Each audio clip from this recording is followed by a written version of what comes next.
Good morning, good afternoon, and good evening. Ayan, welcome to Aramina Channel. At syempre, andito tayo ngayon para interviewin ang isang controversial na mayor, si Mayor Marcos Mamay. Ayan! Oh, Yay! thank you. Ayan, ba't parang mahihain ka, Mayor? Di naman. Ha? Hindi naman. Kasi hindi niyo na po tatanungin. Ako po ay napasama sa pelikula na kasama si Mayor. Yes, Ay, hindi. Tama ba? Nakasama ako sa pelikula, sa life story ni Mayor. Ako ang gumanap ng kanyang wife. Opo.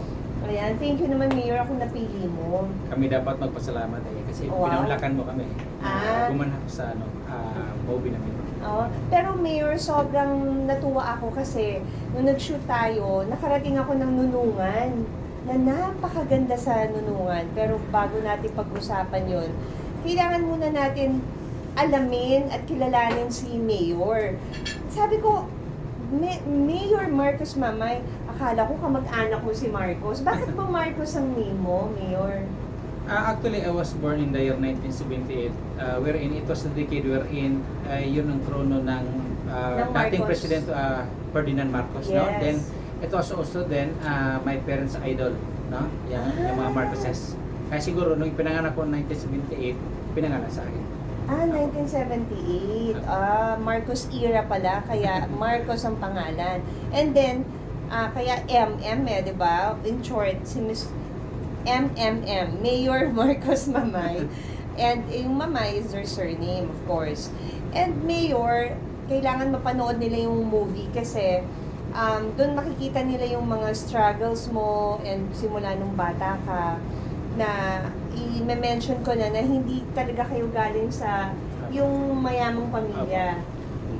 May kaya or siguro lang, basta marami siyang pinagdaanan nung bata siya, nung kabataan niya, nung pamilya nila. And ikwento niyo po, paano po kayo napunta sa politics? Okay. Actually, galing po tayo sa mahirap na pamilya. 15 po kami, magkakapatid. Dalawang mag-ina po yan. Una 10, then kami naman 5. So actually, sa lahat po namin, magkakapatid na yun, ako lang po yung nakatapos dahil nga po sa kahirapan. Oo nga po. So yun nga, napaka-exciting po, interesting po, napaka-inspiring po ng movie na ginawa natin ito. Story po natin mula pagkabata hanggang naging public servant po. So, ipoportrait po dito, yung poverty is not the hindrance to success. So, pagsisumikap lang po. Yes. Dindagdag pa nito guys, itong pag-highlight ng family feud o rido, yung ubusan ng lahi. Na wherein, mahirap na tayo, mahirap sa pag-aaral dahil walang-wala.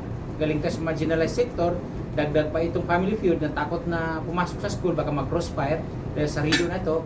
So ito, napakalaking challenge po. So, who would have thought na makakatapos tayo ng pag-aaral, then naging public servant tayo, bilang isang local civil executive, municipal mayor ng isang municipality ng Nunungan. So, gano'n ka katapang? Kasi natapos mo yung pag-aaral mo kahit merido, kahit may family feud. Kasi, di ba, yung iba sabi mo, natatakot pumasok sa school dahil nga ubusan ng lahi. Iyon nga yung point doon eh. Kasi may mga naririnig ako but not really familiar. Sabi nga, pupunta ka sa ganong lugar? Di ba, dyan, ganon. So, sabi mo naman, Mayor safe doon sa lugar na yon. Kaya, tinuloy ko naman yung paggawa ng pelikula. Kahit may ganong family feud. Kasi, hanggang ngayon ba, ganun pa rin? O noon lang yun? Actually, pasalamat po tayo na nanalo tayo bilang isang mayor kasi mula nung assumption natin bilang isang mayor, naging peaceful po ang lugar. Actually, ang Nunungan po, ay kwento ko lang po, deprived po tayo when it comes to peace and development for the past decades. Or to be sa 30 long years po na deprived tayo sa peace and development. So, yan po siguro ang dahilan bakit po tayo naihalal bilang isang mayor kasi wala pong nakitang development sa previous na administration. So, just my assumption in the year 2016, nag-umpisa na po yung mga development, sunod-sunod na po. Nagkaroon po tayo ng accessibility, kasi dati kasi walang daan. So nagkaroon ng realization ng 1.5 billion worth ng concreting ng national road connecting yung 4 na municipalities ng Salvador, Sapad, Nunungan down to Sultan Agad Puro. Then pangalawa, recently kasi na-realize, na-materialize no, na-establish na po yung electrification kasi dati walang ilaw ang Nunungan. So that is amounted to 48 million. Then finally, itong Family Feud, no, yung Rido na naging culture ng mga Muslim. So from time to time, sinisito po natin yan.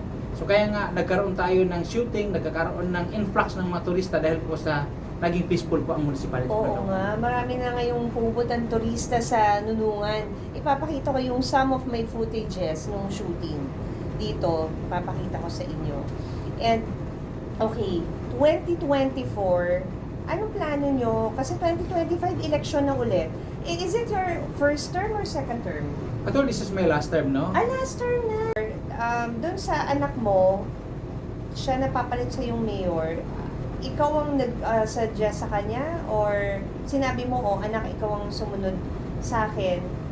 Or nag-step up siya, Dad, gusto mo ako na magpatuloy? Actually, ito kasi Miss Ara, after a series of meetings with our colleagues, no? So we came up with the idea na siya na lang po ang ano natin, tatakbuhin natin. And then kinausap mo po. Ako kinausap po natin. Pero right now, may position po ba siya? Yes, staff po namin. So, parang Staff. right hand po sa Right office. hand mo. So more or less, alam na niya yung takbo talaga sa Nunungan. Yes. Nakakatuwa.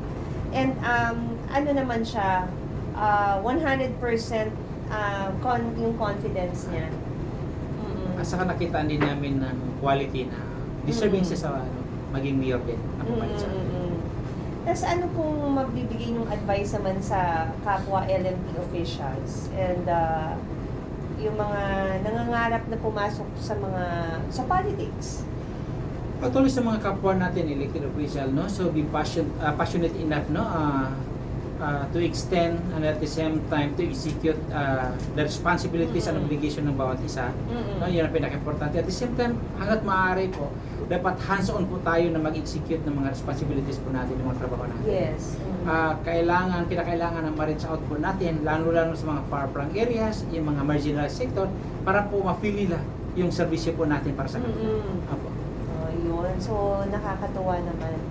And, so after ng term ng anak mo po, well, depende kasi sa magiging posisyon niya, di ba? Actually, yun nga sinasabi ko kanina, napaka-unique po kami sa Lanao del Norte. Kasi ang Dimapuro kasi ang nagre-ring sa Lanao del Norte. So doon po kami. So line up po kami ng Dimapuro family. So Okay. doon po kami. So nagkakaisa po kami kung ano yung mandato, yung advice, isakso ng taas doon po. So kung ano yung mapagdesisyonan talaga. Kasi family lang po kasi. Nako, we'll pray for that kung anong next na position na tatahakin nyo, and we will support you on that. Kami nila Victor, nila Jerry, kami mga nila Dennis, kami nakasama mo sa movie.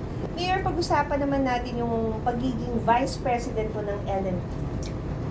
Opo. Kasi di ba ikaw yung pinapadala, lumalabas ka ng bansa natin to represent Philippines. Opo, Miss Sarah. Actually, yours truly po, tayo po yung elected na National Vice President ng League of Municipalities of the Philippines, no? External Affairs. So tayo